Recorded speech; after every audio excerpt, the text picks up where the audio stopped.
It's your fangirl Tally, and it's time for another Editor Hubby request. So we're checking out a Square Table Gaming Elden Ring lore video. Marika's Persecution and Ascension. Alright, let's do it. I'm always game to learn more of the game lore. Especially since Queen Marika the Eternal is a deity of unmatched mystique and power. She is the vessel for the Elden Ring, the mother of demigods, ruler of the lands between, and vassal of the greater will. Our goal from the very start has been to repair the Elden Ring, repair Marika, who sits broken inside the Erd Tree, so that we can ascend and become Elden Lord. Marika has always been the catalyst for the events of our story. She's responsible for the shattering, as she brought her hammer down on the Elden Ring. She set our story in motion. Wait a minute, she broke It's easy but to see she's this woman, the one who's broken this god, and imagine her motivations to be unknowable to mere mortals. But thanks to Shadow of the Erd Tree, those hidden truths have been uncovered. And what we found is the story of a victim of genocide, who refused to allow her oppressors to take her life, as they did the rest of her people. Queen Marika the Eternal and her people, the shamans, once sat at the absolute bottom of society, which makes her ascension all the more extraordinary. Thank you for joining us for the latest episode in our ongoing Elden Ring lore series, where we explore the places, people, and gods of the lands between, and the Land of Shadows. Whether this is your first time finding the channel, or you're a longtime subscriber, thank you for checking us out. If you want to keep up with our explorations of the lore of Shadow of the Erd Tree, please consider subscribing, as we plan on focusing on DLC-related content for the foreseeable future. We're always keeping an eye on the comments as well, so feel free to suggest the topics you'd like us to dive into. If you want to discuss your lore theories with a community of FromSoft fans, please join the Discord, as we put together a fun group of people. Whether you subscribe or not, your viewership is more than enough for us. And with that said, let's dive into the history of Marika and the Shaman, and maybe even touch on how it affects the future of the lands between.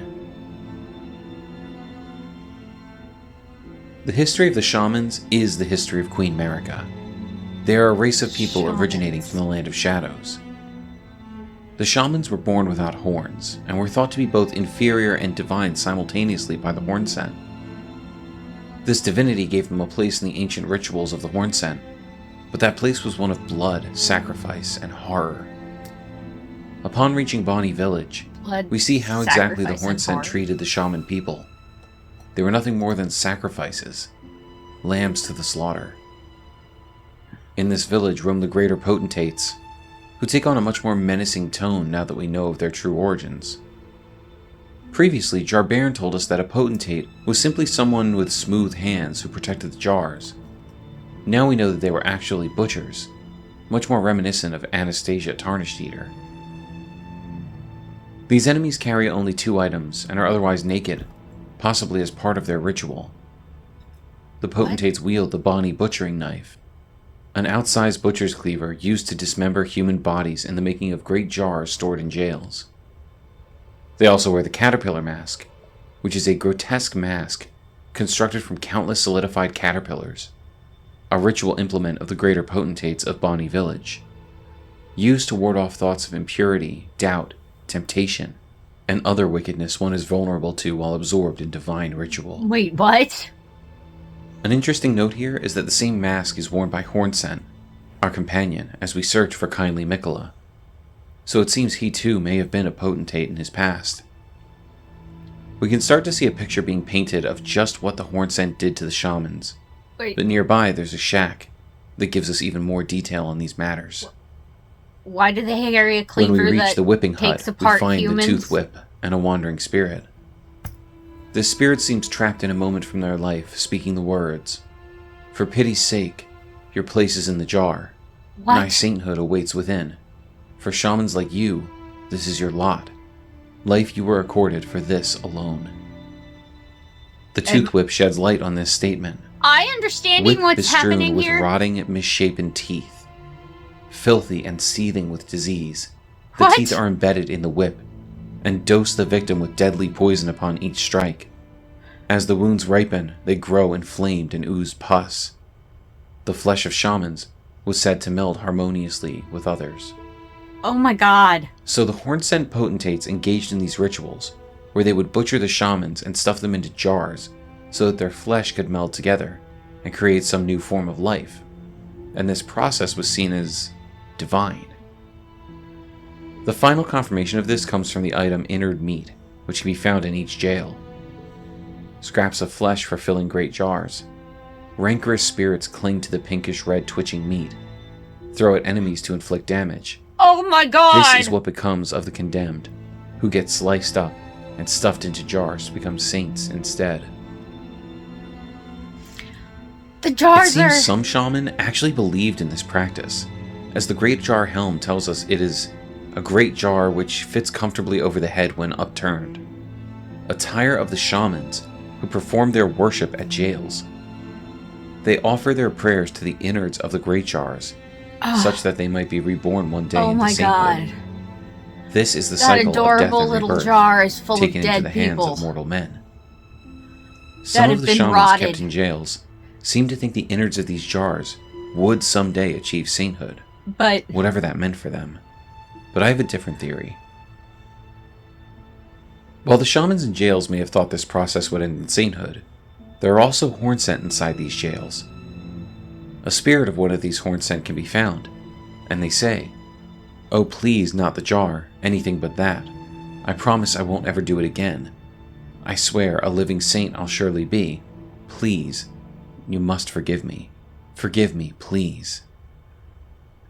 Horn-sent and shaman alike were placed within the jars, but I believe the horn-sent were only placed in them after the shamans became the hideous amalgams of flesh we see whenever their jars are opened. These things all appear female and bear a striking resemblance to Queen Marika herself. When they attack us, they grab us with flesh and pull us in, trying to assimilate us into the mass. what? What I think this all comes back to is the idea of all life being conjoined within the crucible, and what that would mean for the horn-sent should they want to achieve godhood. If we take a look at the Gate of Divinity from both the cinematic trailer of Shadow of the Erdtree and the final boss area of the game, we see bodies melded together in mounds of flesh. Oh my. Among these bodies, we see both shaman and horn-sent, which to me reads as their understanding of the divine rituals being about conjoining life in order to open the gates to godhood. This game is so Perhaps this is how the freaking horn-sent believed they could weird! become closer to the crucible, by using these people with malleable bodies to meld together life itself through divine right. Is the This is where we horror stand reading in our on my understanding of the face? treatment Because of the if not, shamans. I am And absolutely perhaps this would be the way horrified. things always were, had a young woman not been I born am gonna amongst have them, nightmares. who was chosen as an Empyrean by her own 2 fingers. I... With the birth of Marika, Ugh. the wheels of change were set in motion. Change. Why do you make me watch And this revenge. stuff? Aren't you supposed to love me? Marika was likely born to an area just past the Shadow Keep, known Editor as the hubby. Shaman Village, where her people presumably lived in relative peace until the day they were taken away for the slaughter. At some point, the 2 fingers chose her as an Empyrean, capable of ascending to godhood, and Marika used this to eventually bring that dream to fruition, but we don't know exactly how she was able to do this.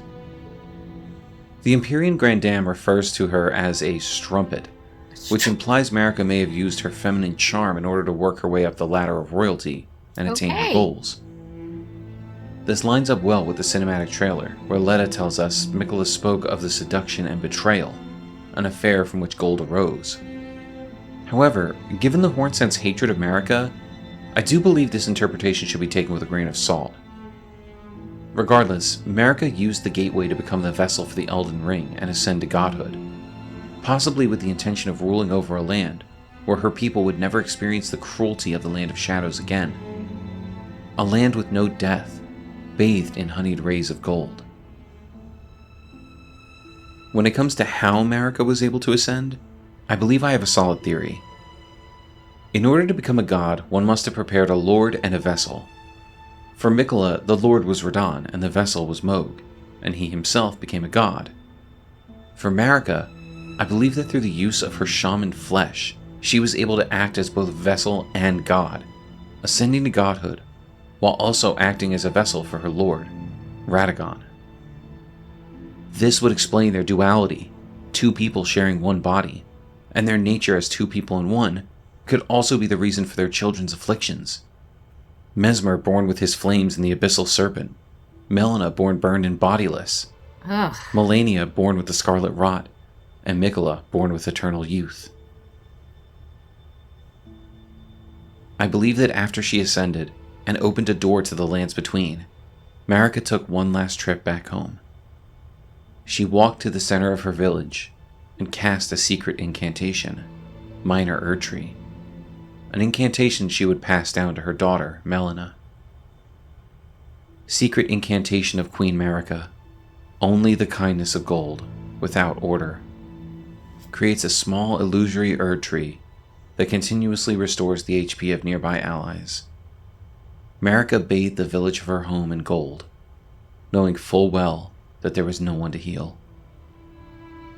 What? There was no one left for Marika to say goodbye to. The rest of the shaman were either used in divine rituals or followed Marika out of the land of shadows and became known as the Newmen. But she had one last place where she needed to pay her respects. In front of a wooden carving of a woman within a tree trunk, we find the golden braid.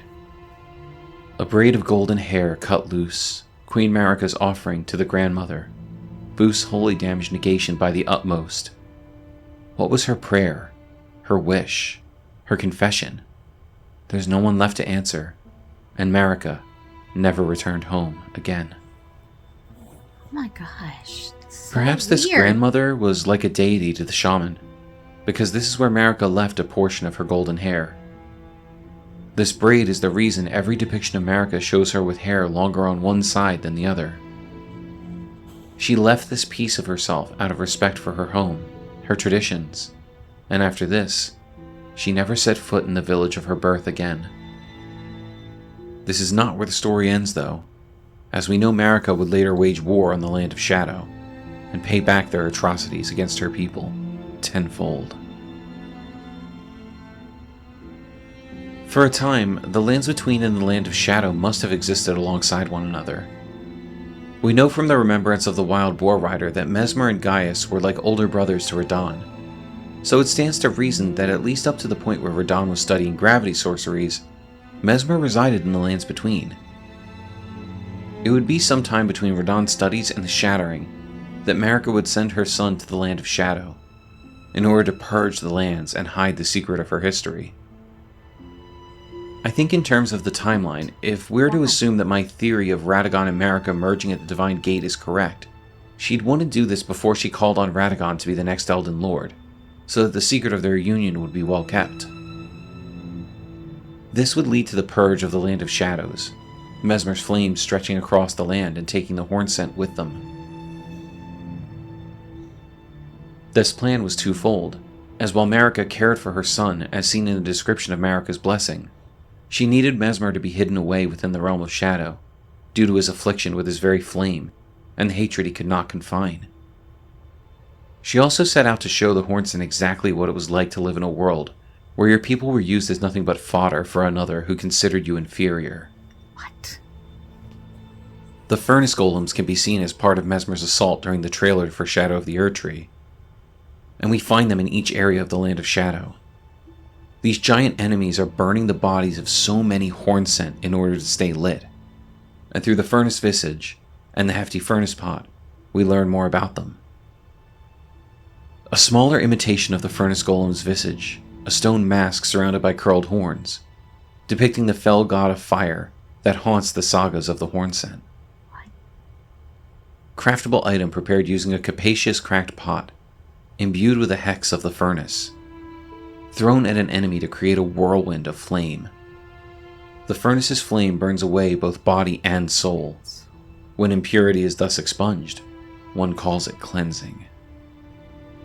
So the horn scent know of the fell god's flame, and they fear it because it burns not only body, but soul, and their entire religion seems to be based around spirits.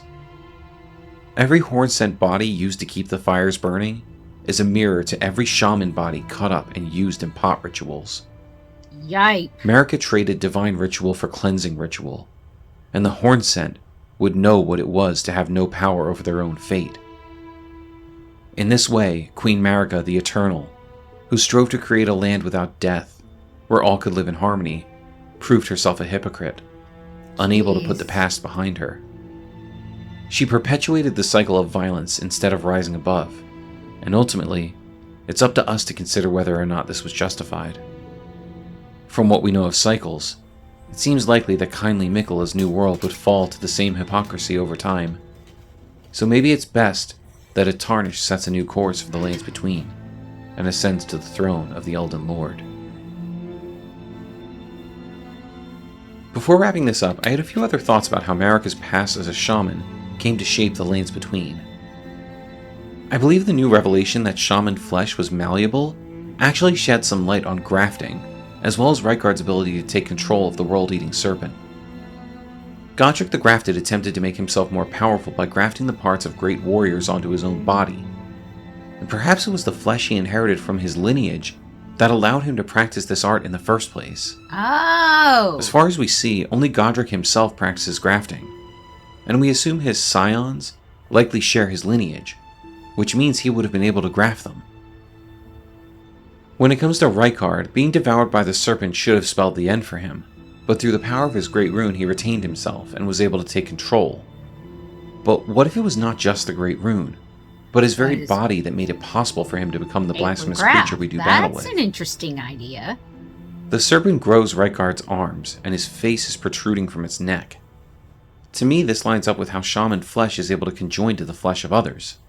Huh! Finally, That's a kindly weird Miquella idea. seemed to be casting aside every piece of himself in order to achieve godhood. I believe this is the inverse of how his mother achieved her goal, as Miquella did not use his shaman flesh to meld with the Lord. Rather, he divested himself of the very body that made him a shaman, and instead came to be what looks like a pure golden spirit. Perhaps we'll discuss this more thoroughly at some point in the future. Queen Marika the Eternal likely suffered a life of indignity before ascending to godhood.